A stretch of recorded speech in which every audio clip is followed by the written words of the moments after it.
Assalamualaikum warahmatullahi wabarakatuh. Perkenalkan saya Dinda Laila Eka Mardiana dengan NIM PU 7124124080, kelas B semester 3, Prodi Sarjana Terapan Kebidanan.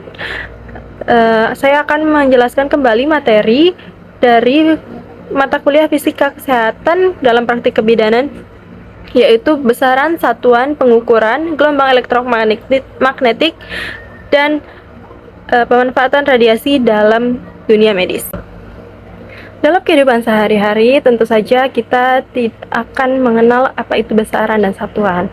Seperti pada contohnya, saat kita sedang mengukur buku, tinggi badan, saat menimbang berat badan kita akan menotasikan hasilnya dengan 15 cm, 150 cm, ataupun 20 kg.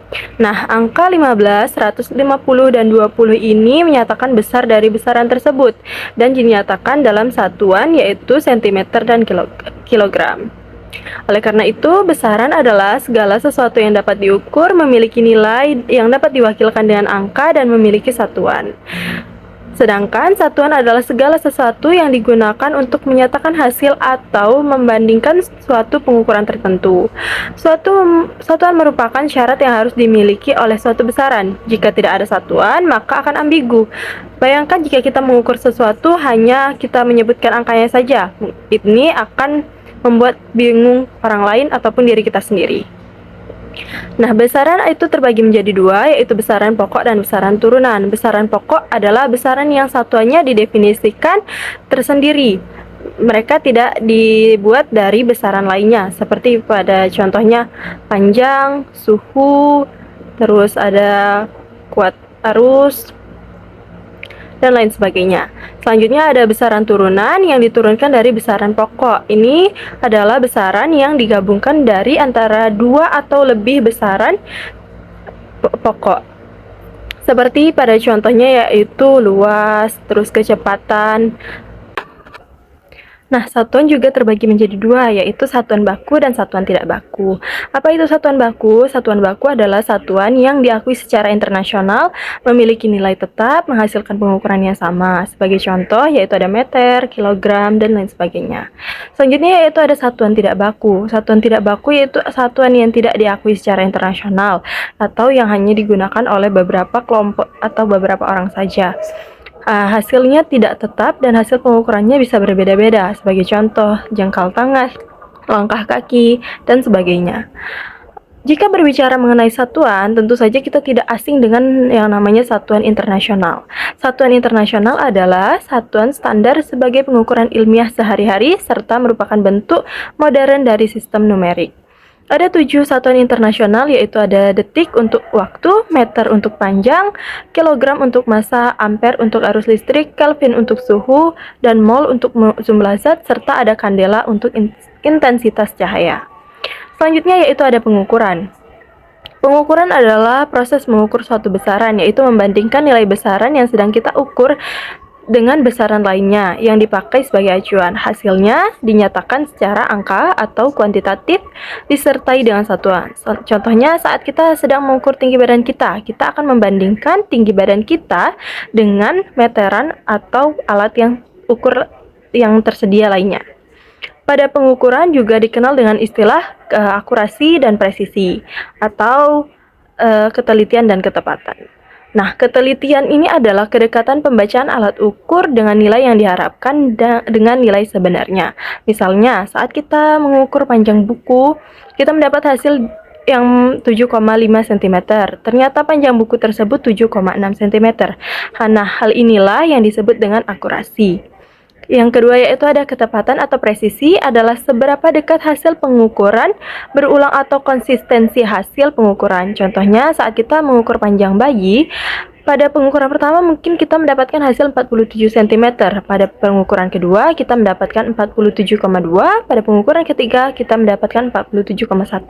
Nah, kedekatan hasil inilah yang disebut dengan konsistensi. Beralih ke materi selanjutnya yaitu gelombang elektromagnetik. Gelombang didefinisikan sebagai energi rambatan yang merambat melalui medium ataupun tanpa medium. Nah, gelombang elektromagnetik adalah gelombang yang dapat merambat walaupun tidak memiliki media perambatan. Energi elektromagnetik merambat melalui Energi elektromagnetik merambat dalam gelombang dengan beberapa karakter yang bisa diukur, yaitu panjang gelombang atau jarak antara kedua puncak gelombang, seperti yang bisa dilihat pada gambar. Satu panjang gelombang atau satu lambda itu diukur dengan satu buah bukit dan satu buah lembah gelombang. Selanjutnya yaitu ada frekuensi, yaitu jumlah gelombang yang melalui suatu titik dalam satu satuan waktu. Lalu ada amplitudo, yaitu tinggi gelombang, dan yang terakhir kecepatan. Berdasarkan arah getarannya, gelombang dibagi menjadi dua, yaitu gelombang longitudinal atau gelombang yang dimana arah getarannya sejajar dengan arah perambatannya, yang menciptakan daerah rapatan atau kompresi dan renggangan atau dilatasi saat merambat melalui medium. Contoh paling umum gelombang longitudinal adalah gelombang suara yang terjadi akibat getaran partikel medium seperti udara, air, atau padatan. Selanjutnya ada gelombang transversal. Nah, gelombang transversal ini adalah di mana arah getaran partikel mediumnya tegak lurus dengan arah gelombang. Contohnya adalah seperti gelombang cahaya, radio, dan sinar X. Selanjutnya yaitu ada gelombang elektromagnetik. Spektrum gelombang elektromagnetik adalah rentang frekuensi gelombang elektromagnetik dalam semua radiasi elektromagnetik. Spektrum gelombang elektromagnetik meliputi sinar gamma, sinar X, UV, ataupun ultraviolet, cahaya tampak, sinar infrared atau inframerah, gelombang mikro, gelombang radio, dan radar.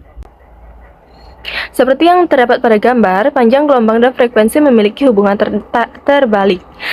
Ketika panjang gelombang atau jarak antara kedua puncak gelombang yang berdekatan semakin besar, maka dalam satu periode waktu, jumlah gelombang yang melewati satu titik akan semakin sedikit, sehingga frekuensi jumlah gelombang per detik akan menjadi lebih kecil.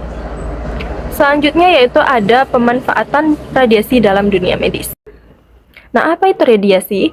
Radiasi adalah proses kehantaran energi yang melalui medium maupun secara langsung dari suatu bahan radioaktif. Ditinjau dari muatan listriknya, radiasi terbagi menjadi dua, yaitu radiasi pengion dan radiasi non-pengion. Radiasi pengion adalah radiasi yang apabila menumbuk atau menabrak sesuatu akan muncul partikel bermuatan listrik yang disebut dengan ion. Yang termasuk dalam radiasi pengion adalah sinar X, sinar gamma, sinar kosmik, yang dapat menimbulkan ionisasi secara tidak langsung. Yang kedua ada radiasi non-pengion, yaitu adalah energi radiasi yang menimbulkan ionisasi. Contohnya gelombang radio, gelombang mikro, inframerah, cahaya tampak, atau ultraviolet. Nah, salah satu pemanfaatan radiasi pengion dalam dunia kesehatan yaitu adalah alat CT scan. Tentu saja kita sudah tidak asing dengan alat ini, bukan? Nah, CT scan adalah alat yang biasa digunakan untuk menampilkan gambar bagian tubuh yang terdeteksi menggunakan sinar X dengan bantuan komputer. CT scan juga digunakan untuk mengevaluasi otak, leher, tulang belakang, dada, perut, panggul, dan sinus. Alat ini sudah menjadi prosedur yang umum dilakukan di dunia medis. Oleh karena itu, tentu saja itu sudah tidak asing bagi kita sebagai tenaga kesehatan. Selanjutnya yaitu ada komponen CT scan. Yang pertama ada gantry. Gantry ini terdiri dari tabung sinar X, detektor, dan kolimator.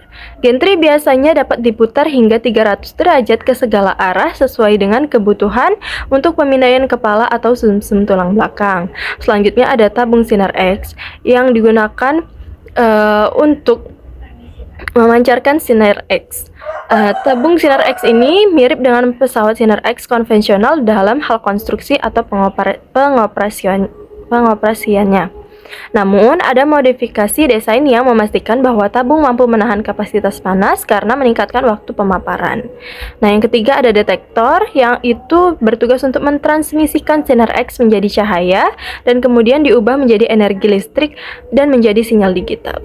Selanjutnya ada kalimator. Kalimator digunakan untuk mengurangi dosis pasien dan meningkatkan kualitas gambar. Dalam CT scan biasanya menggunakan dua kalimator. Yang pertama ada kalimator prapolimer dan pasien atau yang ada di dalam detektor dengan membentuk dan formasi jet. Endapan kalimator menunjukkan ketebalan dari potongan gambar. Selanjutnya yaitu mekanisme dari CT scan tersebut. Yang pertama, saat sinar X melewati pasien, sinar X akan dilemahkan dan kemudian diukur dengan detektor. Detektor merubah foton X-ray menjadi sinyal listrik atau sinyal analog yang harus berupa data digital atau numerik yang dimasukkan ke dalam komputer. Selanjutnya, komputer akan melakukan proses rekonstruksi. Gambar direkonstruksi dalam bentuk numerik dan harus diubah menjadi sinyal listrik dan untuk dilihat di monitor. Gambar dan data kemudian dikirim ke PACS di mana ahli radiologi dapat mengambil dan menafsirkannya. Setelah itu, gambar disimpan pada pita magnetik.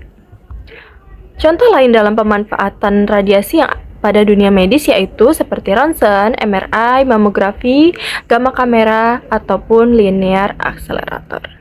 Sekian dari saya, terima kasih. Wassalamualaikum warahmatullahi wabarakatuh.